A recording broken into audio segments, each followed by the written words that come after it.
안녕하세요. 믿음으로 의롭다함을 받은 신자는 하나님께 나아가 평화를 누립니다.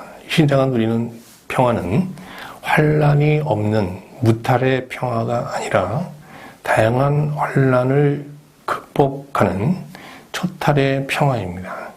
신자가 자신을 위협하는 모든 환난을 초탈하며 평화를 누릴 수 있는 비결은 사랑입니다. 하나님의 신자가 환난 중에도 믿음을 잃지 않고 인내하며 하나님 나라를 소망할 때 신자의 심령에 하나님의 사랑을 부어주십니다. 하나님께서 환난 중 인내하는 신자의 심령에 부어주시는 이 사랑은 불의한 인간을 구원하여 영생을 주시기 위해 자기 아들을 십자가에 내주시는 희생적 사랑입니다. 여기서 우리는 어떻게 예수 그리스도 한 분의 죽음이 모든 사람의 죽음을 대신할 수 있느냐는 의문을 갖게 됩니다. 바울은 우리가 오늘 묵상할 로마서 5장 12절 21절에서 아담과 예수 그리스도를 인류의 두 대표자로 소개하면서 이 의문에 대한 답을 시도합니다. 일명 인류의 두 대표자론입니다. 오늘 저는 여러분과 함께 바울의 이 인류의 두 대표자론을 살펴보면서 하나님의 은혜를 나누고자 합니다. 먼저 인류의 한 대표자인 아담에 대해서 살펴보도록 하겠습니다. 아담은 하나님의 형상대로 지음받은 첫사람입니다. 이 첫사람이라는 것은 모든 사람을 대표하는 대표자라는 뜻을 갖고 있습니다. 첫사람 아담은 에덴에서 하나님과 언약을 맺고 이에 순종함으로 하나님과 사랑의 교제를 나누는 영생의 삶을 영위했습니다.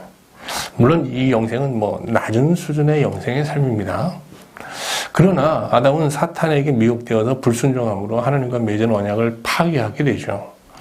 이로써 하나님의 통치 아래에 있던 첫사람 아담은 하나님의 통치에서 벗어나 스스로 살게 되는데요.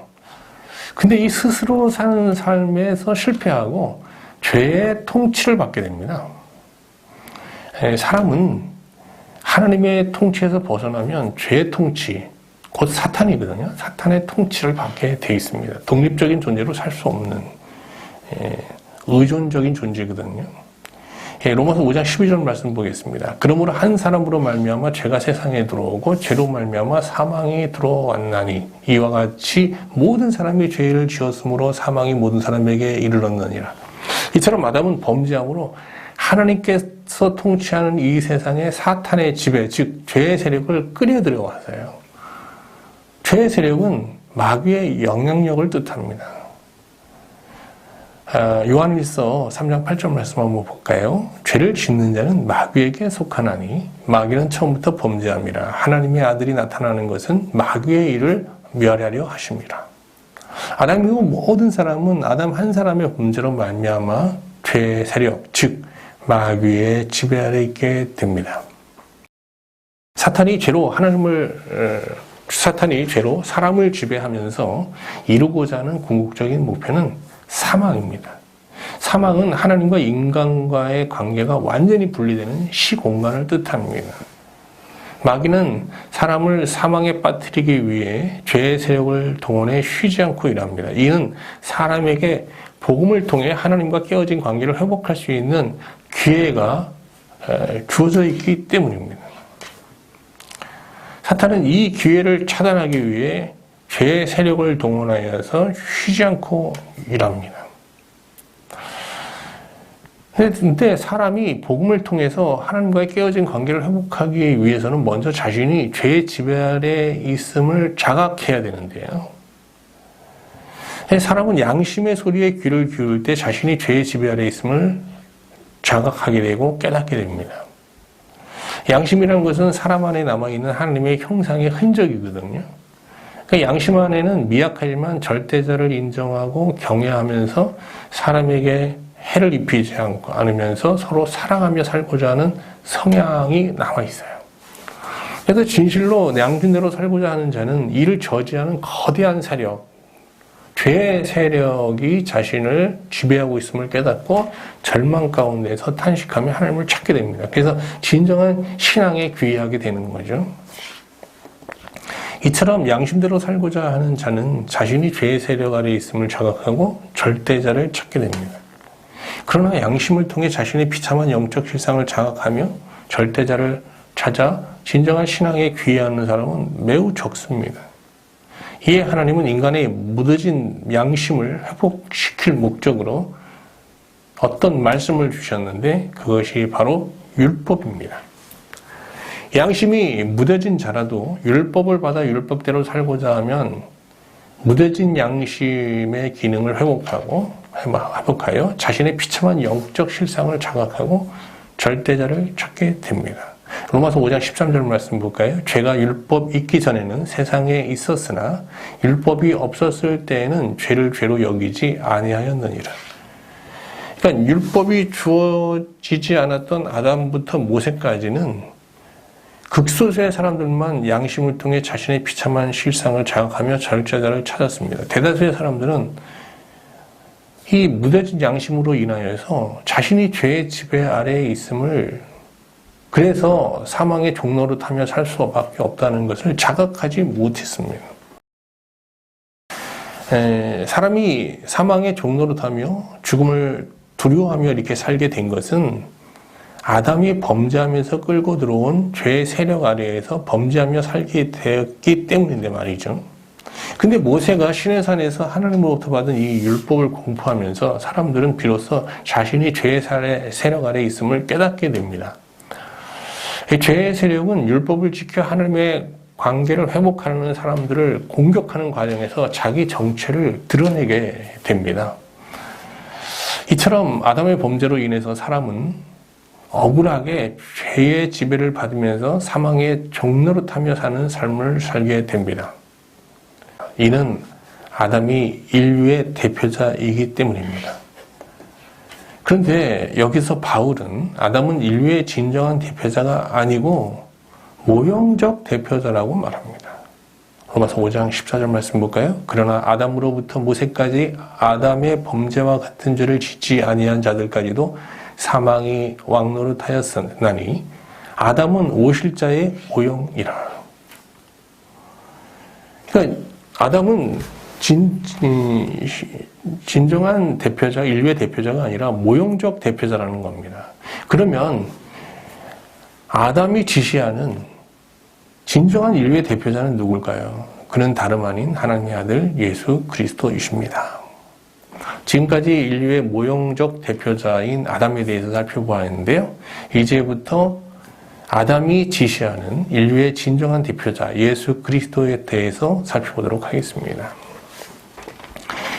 인류의 모형적 대표자인 아담은 불순종의 범죄로 인류를 죄 아래에 사는 죄인으로 전락시켰잖아요. 그러나 인류의 진정한 대표자이신 예수 그리스도는 한 순종의 의로운 행위로 죄인된 인간을 구원하셔 의인으로 세우시게 됩니다. 로마서 5장 19절 말씀 볼게요. 한 사람이 순종하지 아니함으로 많은 사람이 죄인된 것 같이 한 사람이 순종하심으로 많은 사람이 의인이 되리라. 그렇습니다. 인류의 옛 대표자인 아담은 장차 오실 새 인류의 대표자이신 예수 그리스도의 모형입니다. 복음을 믿는다는 것은 예수 그리스도의 죽음에 연합하여 옛사람을 장사 지내고 예수 그리스도의 부활에 연합하여 새사람으로 다시 태어나는 이 거듭남의 사건인 거거든요. 이렇게 믿음으로 거듭난 신자는 아담을 대표자로 삼고 살았던 삶을 종결하고 예수 그리스도를 대표자로 삼는 새 생명의 삶을 살게 됩니다. 바울은 고린도서 15장 45절에서 이렇게 말합니다. 성경에 첫사람 아담은 산 영이 되었다고 기록된 바와 같이 마지막 아담은 생명을 주시는 영이 되셨습니다. 예수 그리스도는 죄의 세력을 무력화할 수 있는 완전한 생명을 가지신 분이며 동시에 그 생명을 자기를 믿는 자에게 주시는 분입니다. 여기서 우리는 하나님의 형상대로 지음받은 아담이 마귀에게 미혹되어 불순종의 죄를 범하게 된 이유를 발견하게 되는데요. 그것은 아담이 그리스도께서 주시는 생명을 부여받지 못했기 때문입니다. 바울은 아담을 생명을 주시는 예수 그리스도의 모형이라고 말하고 있는데, 이는 아담은 예수 그리스도가 주시는 생명을 받아야 할 자임을 뜻하는 겁니다. 물론 아담은 예수 그리스도께서 주시는 이 생명을 받지 않은 상태에서도 에덴에서 하나님과의 교제를 나누며 살 수 있었어요. 그러나 그가 누린 교제는 마귀의 미혹이나 세상의 환란을 물리칠 수 있는 완전한 교제가 아니었던 것이죠. 인류의 모형적 대표자인 아담은 범죄함으로 세상에 죄와 사망을 끌어들여왔어요. 그러나 인류의 진정한 대표자이신 예수 그리스도는 하나님께 온전히 순종하심으로 세상에 은혜의 선물을 가져오시게 됩니다. 로마서 5장 15절 말씀 보겠습니다. 곧 한 사람의 범죄를 인하여 많은 사람이 죽었은즉 더욱 하나님의 은혜와 예수 그리스도 한 사람의 은혜로 말미암은 선물은 많은 사람에게 넘쳤느니라. 그러면 예수 그리스도께서 하나님께 순종함으로 세상에 가져오신 이 은혜의 선물은 어떤 것일까요? 그것은 크게 두 가지인데요. 첫 번째는 예수 그리스도께서 그의 순종함을 통해 가져온 선물은 영적인 구원입니다. 로마서 5장 16절 보겠습니다. 또 이 선물은 범죄한 한 사람으로 말미암은 것과 같지 아니하니 심판은 한 사람으로 말미암아 정죄에 이르렀으나 은사는 많은 범죄로 말미암아 의롭다 하심에 이름이니라. 아담의 범죄에는 심판이 잇따라와서 유죄 판결이 내려지게 됩니다. 그런데 예수 그리스도를 믿는 자들은 이 죄로부터 사함을 받고 하나님으로부터 이제 의인으로 무죄 선언을 받게 되는 겁니다. 이것은 그리스도께서 신자에게 주시는, 그의 순종을 통해 신자에게 주시는 영적 구원이라는 은혜의 선물입니다. 예수 그리스도께서 그의 순종을 통해 세상에 가져오신 두 번째 선물은요, 그리스도와 함께 왕노릇하며 사는 실제적인 구원입니다. 아담 안에 사는 모든 사람은 죄의 지배 아래에서 다양한 죄를 범하면서 심판을 두려워하는 죄와 사망의 종노릇하는 좀 굴욕적 삶을 살았잖아요. 그러나 예수 그리스도를 믿음으로 새 생명을 가진 자는 죄와 사망에 굴복하는 종노릇의 삶에서 해방되어 만유의 왕이신 그리스도와 함께 왕노릇하는 존귀한 삶을 살아가게 됩니다. 로마서 5장 17절 말씀 볼게요. 한 사람의 범죄로 말미암아 사망이 그 한 사람을 통하여 왕노릇하였은즉 더욱 은혜와 의의 선물을 넘치게 받는 자들은 한 분 예수 그리스도를 통하여 생명 안에서 왕노릇하리로다. 하나님께서는 예수 그리스도께서 온전한 복종으로 복음을 완성하자 그를 만유의 왕으로 세우셨잖아요. 예수 그리스도는 하늘 보좌에서 만유의 왕으로서 세상 나라를 멸하시고 하나님 나라를 완성하시는 그날까지 아직 세상 나라에 속해 있는 자기 백성을 구원하시기 위해 쉬지 않고 일하고 계십니다. 예수 그리스도를 믿음으로 생명을 받은 자는 예수 그리스도의 통치에 동참하여서 이 세상에서 왕노릇하며 살게 됩니다. 바울은 에베소서에서 신자의 구원을 두 그림으로 묘사하고 있어요. 첫 번째 그림은 죽은 자 가운데서 살아나 일어서는 그림이고요. 그래서 하나님 보좌를 향해 나가는 겁니다. 다른 하나의 그림은 일어나 하나님의 보좌에 나온 신자가 왕 대신 그리스도와 함께 하늘에 앉아서 그의 통치에 동참하면서 세상의 구원의 역사를 펼쳐나가는 것입니다. 에베소서 2장 4절 7절 말씀을 보겠습니다. 긍휼이 풍성하신 하나님이 우리를 사랑하신 그 큰 사랑을 인하여 허물로 죽은 우리를 그리스도와 함께 살리셨고 또 함께 일으키사 그리스도 예수 안에서 함께 하늘에 앉히시니 이는 그리스도 예수 안에서 우리에게 자비하심으로써 그 은혜의 지극히 풍성함을 오는 여러 세대에 나타내려 하십니다. 믿음을 통해 생명을 얻으신 자는 죄의 지배 아래 사는 죽음의 자리에서 일어나 하나님의 보좌 앞에 나아가 왕 대신 그리스도와 함께 하늘에 앉아 세상을 내려다보면서 그의 통치에 참여하게 되는데 이것이 바로 신자가 누리는 왕노릇하는 삶입니다. 초대교회는 주 90년부터 로마 제국으로부터 대대적인 박해를 받게 됩니다. 특히 로마 제국의 박해는 소아시아 지역에서 보다 극심했습니다. 이때 소아시아 교회 지도자로서 사역하던 사도 요한은 반모섬으로 이제 유배를 당하게 되는데요. 사도 요한은 유배지 반모섬에서 로마의 박해 가운데 있는 소아시아 교회를 위해서 정말 탄식하며 기도합니다. 근데 이때 하나님께서 눈물로 기도하는 사도 요한의 영혼을 보좌로 끌어올리지 않습니까? 사도 요한은 보좌에서 로마 교회의 박해 가운데 있는 교회들을 내려다보게 돼요. 이것이 바로 생명 안에서 그리스도와 함께 왕노릇하는 은혜입니다. 근데 그가 이게 보좌에서 내려본 소아시아 교회의 모습은 이 땅에서 바라본 소아시아 교회의 모습과 사뭇 달랐어요. 지금 소아시아 교회는 로마 제국의 정말 무자비한 무력적 박해에 제대로 저항 한번 못하고 그냥 정말 무기력하게 얻어맞으면서 지금 사실은 죽어가고 있잖아요. 근데 요한은 그리스도와 함께 하늘에서 소아시아 교회를 내려다 보는데 전혀 다른 교회의 모습을 보게 됩니다.